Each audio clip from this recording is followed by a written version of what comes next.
Hi everyone, it's Tony here once more, continuing with the theme of self-development, of skills improvement. And today I'd like to read a very short passage written by Teddy Roosevelt, the 26th President of the United States. So thank you to Christine and Fawn for sending this passage to me. Now, while the passage is called The Man in the Arena, but as far as I'm concerned, it could apply to everyone, not just a man. Okay? So this is it.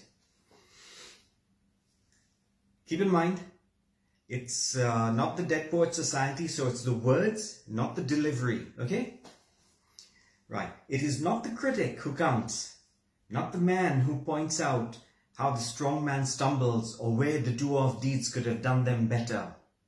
The credit belongs to the man who is actually in the arena, whose face is marred by dust and sweat and blood, who strives valiantly, who errs, who comes short again and again, because there is no effort without error and shortcoming, but who does actually strive to do the deeds, who knows great enthusiasms, the great devotions, who spends himself in a worthy cause, who at the best knows in the end the triumph of high achievement, and who at the worst, if he fails, at least fails while daring greatly, so that his place shall never be with those cold and timid souls who neither know victory nor defeat. So what did you think about that? This is what I felt when I first read this. You've got the critics and you've got the man in the arena. Given the current circumstances that surround us right now, there is a need for all of us to be the man in the arena, to do, to learn, to grow, to develop, to change, to refocus, new objectives, new end goals, new vision, a rebranding of ourselves. And on the other hand, there's also the critic. And I'm not referring to ourselves being a critic of someone else's actions or someone else's efforts.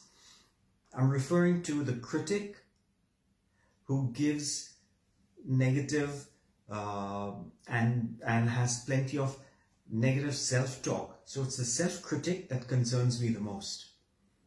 You see, the self-critic, we are hardest on ourselves, is what inhibits us from stepping forward, putting our best foot forward, from taking action.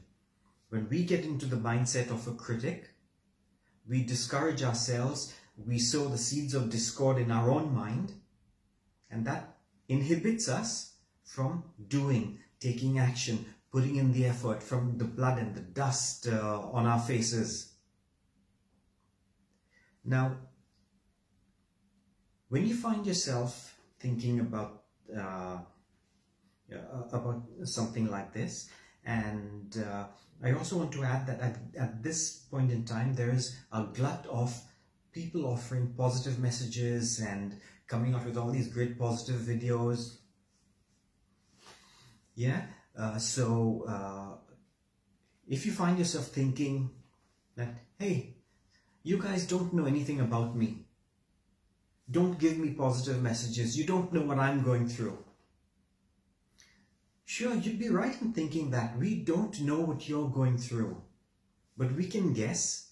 We're going through much of it the same ourselves, so we can have a fair and educated guess what a lot of people are going through. And if you start to think like that, remember, you'd be putting yourself into the mindset of a critic and inhibiting yourself from being the man in the arena, the one who takes action, the one who takes and makes the effort. So take a pause, take a step back, and think about that if ever you catch yourself, with negative self-talk. Now, me as a life coach, It's my privilege to work with people and help people find the best in themselves, help them set objectives, understand end goals, understand the why they have a specific goal or an objective or a vision for themselves. I also help people rebrand themselves and set them on the path to achieving their objectives. And as a life coach, we tend to hold people accountable for their actions and to their own achievements. So it does become important where having a life coach or a mentor can be very useful. So should you want to have a quick talk with me, my telephone number is +97156 698 6803, and my email address is anthony@tripsymphony.com. So with that, I'll leave you. So take care of yourself, be strong, all of this will pass, and we're going to come out stronger and better for all of it. Be well.